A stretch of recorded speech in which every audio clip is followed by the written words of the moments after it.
உலக வாழ்க்கையிலே ஹலாலை கொண்டு போதுமாக்கிக் கொண்டு வறுமையிலே வாழ்வது கேவலம் அல்ல. நம்முடைய ஆடை கிழிந்ததாக இருப்பது கேவலம் அல்ல. நம்முடைய வீடு சிறிய வீடாக, நம்முடைய வீடு வசதியற்ற வீடாக இருப்பது கேவலம் அல்ல.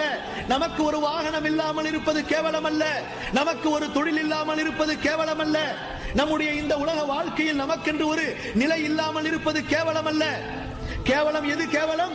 நாளை மறுமையிலே அல்லாஹ் ரப்புல் ஆலமீன் மக்களை எழுப்பும் பொழுது பாவிகள் என்பதாக தனியாக பிரிக்கப்பட்டு அவர்களுடைய கைகளும் கால்களும் விலங்கிடப்பட்டு அவர்களுடைய முகங்கள் நீல நிறமாக மாற்றப்பட்டு அவர்கள் முகம் குப்பர இழுத்து நரகத்திலே தள்ளப்படுவார்களே, அல்லாஹ்வுடைய அந்த படைப்பினங்களுக்கு முன்பதாக அழைக்கப்படுவார்களே, இதோ பாவிகள் இப்போது நரகத்திலே தள்ளப்படுகிறார்கள் என்பதாக. அதுதான் சகோதரர்களே மிகப்பெரிய கேவலம். வேண்டும் அந்த கேவலத்திலிருந்து நாம் நம்மை பாதுகாத்துக் கொள்வதற்கு இந்த உலக வாழ்க்கையில் நாம் எதை தியாகம் செய்தாலும் சரி, அது ஒரு அற்ப